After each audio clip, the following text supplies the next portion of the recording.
السلام علیکم ورحمۃ اللہ وبرکاتہ۔ آج ہم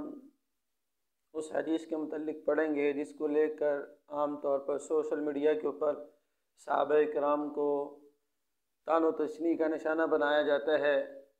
بالخصوص مرزا انجینئر اس کو لے کر صحابہ کے اوپر اپنی گندی زبان استعمال کرتا ہے، اور وہ یہ کہتا ہے پہلے اس کے اندر ہم اس حدیث کو پڑھیں گے، پھر اس کے متعلق جو اس نے اعتراض کیا اس کو پڑھیں گے، اور اس کے بعد جو انہوں نے علماء کے اوپر بھی اس نے اپنی گندی زبان کو استعمال کیا ہے اس کا بھی ہم جواب دیں گے، اور اس کے کتمان علم کو بھی ہم بتائیں گے۔ تو سب سے پہلے ہم حدیث پڑھتے ہیں۔ مسلم شریف کی حدیث ہے، تو اس کے اندر ہے کہ حذیفہ رضی اللہ تعالیٰ عنہ سے روایت ہے، فرماتے ہیں قال النبی صلی اللہ علیہ وسلم فی اصحابی 12 منافقا، اور فرمایا منہم 8 لا يدخلون الجنت حتی یلج الجمل فی سم الخیاط۔ فرماتے ہیں کہ رسول اللہ صلی اللہ علیہ وسلم نے ارشاد فرمایا کہ میرے ساتھیوں میں 12 جو ہیں وہ منافق ہیں، ان میں سے جو 8 ہیں وہ جنت میں داخل نہیں ہوں گے یہاں تک کہ اونٹ سوئی کے ناکے میں داخل ہو جائے۔ تو ان میں سے جو 8 ہوں گے ان کو دوبیلا پھوڑا نکلے گا، یہ ان کی نشانی ہوگی۔ اس حدیث کو لے کر مرزا انجینئر یہ کہتا ہے کہ اللہ کے نبی صلی اللہ علیہ وسلم نے فرمایا فی اصحابی، یہ الفاظ بولتے ہیں اور اپنی زبان کو بھی ٹیڑھا کرتا ہے کہ میرے صحابہ میں 12 منافقا، کہ کیا ہیں 12 منافق ہیں، اور پھر کہتا ہے کہ ان سے پوچھو صحابہ کی تعریف کیا ہے۔ اللہ کے نبی صلی اللہ علیہ وسلم نے فی اصحابی، میرے صحابہ میں، یہ الفاظ استعمال کرتا ہے، اور پھر یہ کہتا ہے کہ ان سے علماء سے پوچھا جائے، ان کے علماء سے پوچھا جائے کہ اس کی نشانی کیا ہے، ان کے نام کیا ہیں، تو کہتے ہیں علماء اہل سنت ہوں، اہل حدیث ہوں، کوئی بھی ہوں، وہ نہیں نام بتاتے، اور پھر وہ اپنی گندی زبان استعمال کر کے کہتا ہے کہ جو جاننے والے ہیں، علم رکھنے والے ہیں، وہ ایسے ان کا منہ ہو جائے گا جیسے ان کے منہ سے جھاگ نکلنا شروع ہو جائے گی، اور اس کو لے کر وہ صحابہ کے اوپر طعن و تشنیع کرتا ہے۔ کہتے ہیں ان کو علماء سے پوچھو ان کے نام کیا ہیں، وہ نہیں بتائے گا۔ کہتے ہیں اللہ کے نبی نے فرمایا کہ میرے اصحاب کے اندر، تو پھر یہ کہتے ہیں کہ بزرگوں نے فرمایا۔ تو بھائی ہم سب سے پہلے اس حدیث کو پڑھتے ہیں، تو یہ حدیث بالکل درست ہے، لیکن اسی حدیث کے تحت صحیح مسلم کے اندر ہے، اسی کے تحت مسلم رحمۃ اللہ علیہ نے یہ روایت نقل کی ہے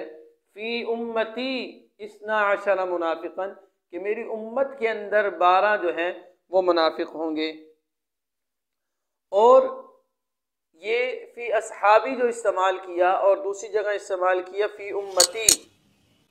تو یہ بات ذہن میں رکھیں کہ اس کو روایت کرنے والے راوی جو ہیں شعبہ رضی اللہ تعالیٰ عنہ تک تو جو سند ہے وہ بالکل ٹھیک ہے،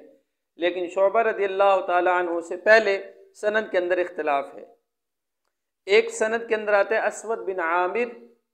جو روایت کرتے ہیں فی اصحابی 12 منافقا، اور دوسرے راوی ہیں محمد بن جعفر، وہ فرماتے ہیں فی امتی 12 منافقا، کہ میری امت کے اندر 12 کیا ہیں وہ منافق ہیں۔ تو اس کے بارے میں امام احمد بن حنبل رحمہ اللہ تعالیٰ کا قول یہ ہے، وہ فرماتے ہیں کہ جو اسود بن عامر ہیں جو روایت کرنے والے ہیں فی امتی، یہ جو ہیں شعبہ رضی اللہ تعالیٰ عنہ کے یہ شاگرد خاص ہیں، انہوں نے 20 سال تک شعبہ رضی اللہ تعالیٰ عنہ سے علم حاصل کیا، اور محمد بن جعفر جو ہیں یہ ان کے عام شاگرد ہیں، 1-2 دفعہ حدیث پڑھی۔ اور اس کے بارے میں عبداللہ بن مبارک رحمہ اللہ تعالیٰ وہ فرماتے ہیں کہ جب 2 روایتوں کے اندر اختلاف ہو جائے اور راوی اس کے اندر کیا ہو، ایک کے اندر اسود بن عامر ہو، تو اسود بن عامر کا جو روایت ہے وہ فیصلہ کن ہوگی۔ وہ فرماتے ہیں اس کی وجہ یہ ہے کہ یہ حدیث کو لکھتے تھے، اور فرماتے ہیں کہ لکھنے کے اندر اصح الناس کتابا، کہ وہ کتابت کے اندر سب سے اعلیٰ تھے، لوگوں کے اندر سب سے بہترین تھے۔ تو جب 2 روایتوں کے اندر اختلاف ہو جائے تو عبداللہ بن مبارک رحمہ اللہ تعالیٰ فرماتے ہیں کہ اس سے مراد پھر اسود بن عامر کی روایت کو لیا جائے گا، اور فرماتے ہیں اس وجہ سے کہ اسود بن عامر جو ہیں وہ شعبہ رضی اللہ تعالیٰ عنہ کے ربیب بھی ہیں، کہ ان کی بیوی کے بیٹے ہیں، تو ان کا تعلق بھی زیادہ ہے اور اس حدیث کو صحیح سمجھے گے بھی صحیح۔ علامہ نبوی رحمہ اللہ تعالی شارح مسلم جو اس روایت کو نقل کرنے والے ہیں، وہ خود فرماتے ہیں کہ اس سے مراد کیا ہے۔ وہ فرماتے ہیں اس سے مراد یہ ہے کہ فی اصحابی فمعناہ، کہ نبی صلی اللہ علیہ وسلم نے جو ارشاد فرمایا فی اصحابی 12 منافقا، اس کا معنی کیا ہے؟ فرماتے ہیں اس کا معنی یہ ہے الذین ینبسون الی صحبتی کما قال فی روایتی الثانیۃ فی امتی، کہ اس سے مراد لغوی معنی مراد ہے کہ جس طرح صحبت کے لیے اللہ کے نبی صلی اللہ علیہ وسلم جیسے مدینہ کے اندر ہے، سورہ سبا کے اندر ہے کہ ما بصاحبکم، اس سے مراد وہ نہیں مراد کہ جو اصطلاحی معنی ہے، اس سے مراد لغوی معنی ہے۔ اسی کو امام حاکم نے یہ کہا کہ امام مسلم رحمہ اللہ تعالیٰ کو یہ روایت نقل نہیں کرنی چاہیے تھی، اگرچہ انہوں نے اپنے صحیح کے اندر ذکر کیا لیکن دوسری روایت کے اندر آیا فی امتی، اس سے مراد وہی ہے، کیونکہ نبی صلی اللہ علیہ وسلم اس سے لغوی معنی مراد ہے۔ صحبت کا معنی یہ ہوتا ہے جو ساتھ رہنے والے ہوں، اور نبی صلی اللہ علیہ وسلم کے ساتھ دینے والے اس وقت منافق بھی آپ کا ساتھ دینے والے تھے، آپ کے ساتھ رہنے والے تھے، اور اگرچہ وہ دعویٰ یہ کرتے تھے وَمِنَ النَّاسِ مَن يَقُولُ آمَنَّا بِاللَّهِ وَبِالْيَوْمِ الْآخِرِ وَمَا هُمْ بِمُؤْمِنِينَ، کہ لوگوں میں سے ایسے بھی تھے کہ جو یہ کہتے تھے ہم اللہ اس کے رسول پر ایمان لاتے ہیں لیکن وہ حقیقت میں مومن۔ تو اس سے مراد لغوی معنی مراد ہے، لغوی معنی مراد ہے، اصطلاحی معنی مراد نہیں ہے۔ اصطلاحی معنی تو وہ ہے کہ جس نے نبی صلی اللہ علیہ وسلم کو دیکھا ہو اور نبی صلی اللہ علیہ وسلم کی صحبت کو اختیار کیا ہو اور نبی صلی اللہ علیہ وسلم پر ایمان لایا ہو۔ تو آپ صلی اللہ علیہ وسلم کی صحبت تو منافقین نے بھی کی ہے اور مکہ والوں نے بھی کی ہے، لیکن آپ کا ساتھ تو کفار میں سے بعض لوگوں نے بھی دیا ہے، لیکن اس سے مراد یہ نہیں ہوگا کہ اصطلاحی معنی مراد ہو، بلکہ اس سے لغوی معنی مراد ہے، جیسا کہ دوسری روایت کے اندر ہے فی امتی، میری امت کے اندر، تو امت کے اندر تو سارے آ جاتے ہیں۔ اور اسی بات کو اس کا پس منظر ہے، ایک ہوتا ہے جیسے قرآن کی آیت ہوتی ہے اس کا شان نزول ہوتا ہے، اور جو حدیث ہوتی ہے اس کا پس منظر ہوتا ہے۔ تو مرزا انجینئر نے سب سے پہلے تو جھوٹ یہ بولا کہ اس روایت کو نقل کیا، اور اس کے ساتھ ہی مسلم کے اندر یہ دوسری روایت ہے اس کو اس نے چھپا لیا جس کے اندر فی امتی آتے ہیں، تو خود تو یہ علم کو چھپانے والا ہے۔ اور ہم اس کا شان ورود پڑھنے والے تھے کہ غزوہ تبوک کے اندر، غزوہ تبوک کے لیے جب نبی صلی اللہ علیہ وسلم جانے لگے تو عقبہ نامی جگہ کے اندر جو لوگ تھے آپ کی جماعت کے اندر، وہ اس واقعے کے اندر جانے کے لیے تیار تھے، لیکن انہوں نے رات کی تاریخی کے اندر یہ اس بات کا ارادہ کیا کہ نبی صلی اللہ علیہ وسلم کو کسی گڑھے کے اندر گرا کر نعوذ باللہ صلی اللہ علیہ وسلم کو قتل کر دیا جائے۔ تو نبی صلی اللہ علیہ وسلم کو آگاہی ہو گئی، اور نبی صلی اللہ علیہ وسلم نے حذیفہ رضی اللہ تعالی عنہ کو، جو نبی صلی اللہ علیہ وسلم کے رازدان ہیں، بخاری کے اندر بھی ہے کہ نبی صلی اللہ علیہ وسلم نے حذیفہ رضی اللہ تعالی عنہ کو ان کے نام بھی بتائے، ان کے آباء و اجداد کے بھی نام بتائے، اور ان کو کہا کہ ان کو میرے سے دور کرو۔ تو وہ منافق تھے اور نبی صلی اللہ علیہ وسلم کے ساتھ جا رہے تھے، جیسے کہ قرآن کی آیت سورۃ بقرہ کے اندر وہ یہ دعویٰ یہ کرتے تھے کہ ہم اللہ اس کے رسول پر ایمان لائے، لیکن حقیقت کے اندر وہ مومن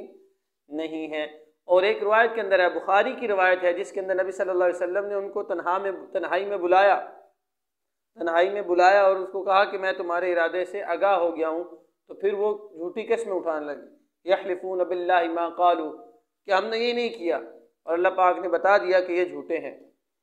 تو وہ جو روایت کرتے ہیں کہ حذیفہ رضی اللہ تعالی عنہ جس کا جنازہ نہیں پڑھتے تھے، تو عمر رضی اللہ تعالیٰ عنہ بھی اس کا جنازہ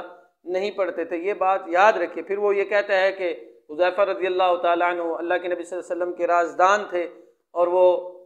امت نے یہی بتایا، اہل حدیث ہوں یا دیوبندی ہوں یا مسلک بریلوی ہوں، وہ ان کا نام نہیں بتائیں گے۔